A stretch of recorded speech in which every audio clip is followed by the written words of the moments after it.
leaders, there comes a time and a place for a lot of us to step up, to be heard, and we routinely do this as per our jobs. Behind us we have representation of over 100,000 citizens from really what is known as rural southwest Washington, Ecology County, and of course Cowlitz County.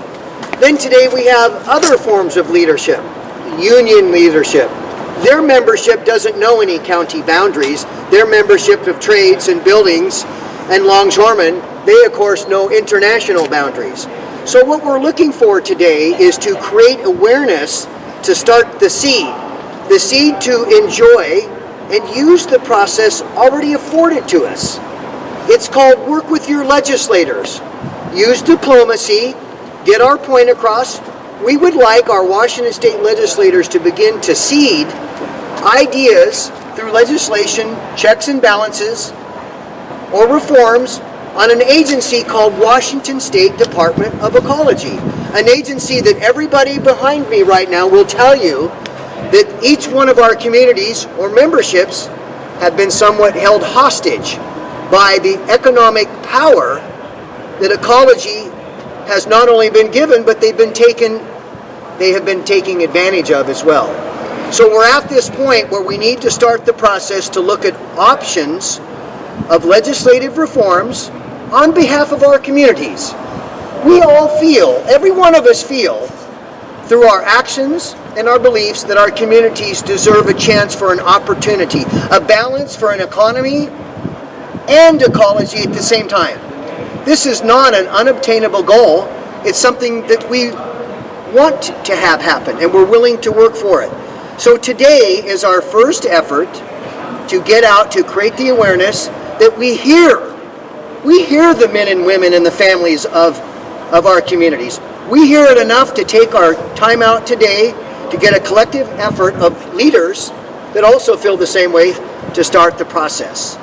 The Washington State Department of Ecology has become a lawless bureaucracy, unlawfully reaching beyond the letter of the statute in this state, beyond the spirit of the statute in this state, to basically kill business, to kill economic, industrial development in southwest Washington and other parts of Washington. We have to reform the department.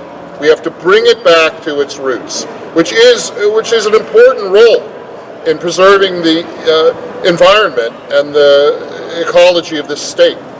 But the department needs to get back to its origins in being a research branch of the state government, providing good information and reliable data, scientific data, to local governments and local jurisdictions, which make the decisions about public policy in this state.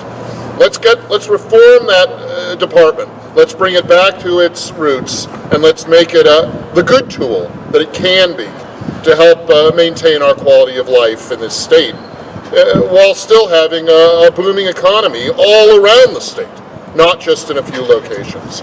So I'm happy to work with everyone here to reform the Department of Ecology and really make it the tool that it can be to help the people of the state of Washington. Okay? We have a legal system wherein wherein the accused doesn't have to prove his innocence. The accuser has to prove the guilt. In other words, you're innocent until proven guilty. The same way, we're doing it backwards here. Millennium shouldn't get permission to build. The Department of Ecology should offer proof that it is bad for the people to build a bulk terminal, and they haven't offered any of that proof. It's done backwards, and we need to rely on changing people's attitudes on what is permissible. Even this, we have a permit here to speak.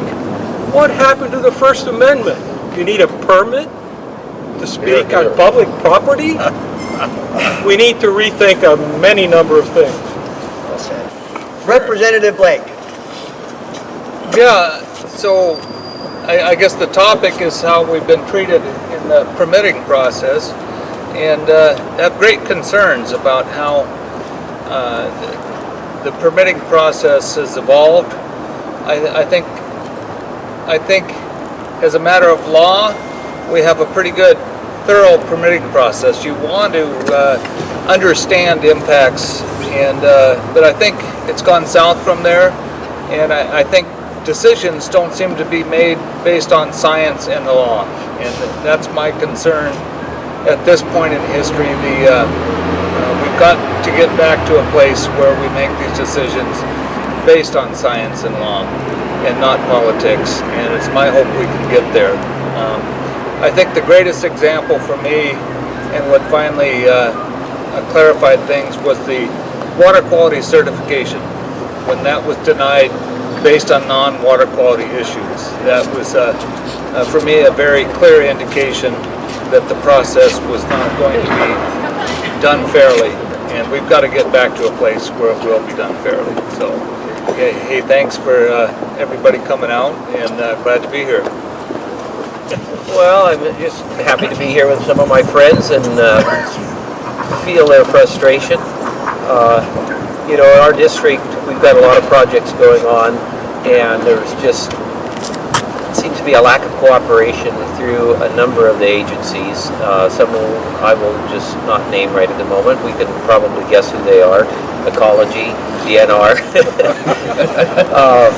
And so it's just frustrating, and I don't know what we can do about it. You know, I had a number of meetings, and they just seem to go nowhere. Science seems to be going out the window. It's more people's personal opinion of how they feel about a certain industry, and it should be based on science and rationalization of what we need for jobs. So with that, I usually like taking questions. So. And who is the we that are here? If you look behind us, we mentioned earlier, it's a representation of well over 100,000 people from 2 small communities. But they're not small to us. This is our community, our livelihood. And if you notice the signs that we prepared today, it was to reinforce what we would like to get our message out, that Ecology is an agency that has gone too far, but we're not going to degrade their successes. Let's back up a little bit. The Department of Ecology needs to and should get credit for a number of good and positive values that have made Washington State almost a leader above and beyond the other 49 states. But it's come now with a price. The pace at which Ecology has moved forward really at times has left the other 49 states out. If you notice, our top flag here is the American flag. Washington State needs to remind itself once in a while of our ability to enhance free trade through interstate commerce. That's how our capitalist society will function and survive. Washington State has an obligation to work with the other 49 states to provide responsibly trade to our domestic and international markets. Not only can it be done, it needs to be done. So the message here today isn't really to beat up on Ecology, it's to create the awareness that they're going to need some reforms. Our trading partners in the interior states deserve West Coast trading partners that we can move our economies forward. And I'm asking for a partnership, not simply the closed sign when it comes up to doing business with our state. Thus the American flag today. One thing I'd like to say is, you know, from a building trades perspective, we've been dealing with these issues for 5+ years now at a local level, and I think we've made some progress, but we're at this point where we need to say what we need to say. So it isn't just our fight in Southwest Washington. So I'd like people to understand that. That's part of why we're here is to show some of that. But you know, we want fair, predictable permitting processes. We're not necessarily, we're all concerned with the environment. We all live in these communities that we're trying to build these projects in, and so we understand that. We want a process. We just want it to be predictable and timely. We got people we need to put to work. We need communities that need to be rebuilt, and we have private investment dollars there willing to invest in our communities, and we have to show that we're open for business, like Mr. Wilson said. So that's our goal. That's why we're Well, I came from Kayakum, and our thing is that it should be all agencies, not just the ecology that needs to be in check. And I appreciate what the ecology, yeah, I understand that they have a lot more to do because it's international with trade and stuff, but DNR, Fish and Wildlife, all the agencies need to be in check, and we need a governor that's going to actually step up and pay attention to the small communities. Because they just keep passing big burdens on to small communities, and it ain't right.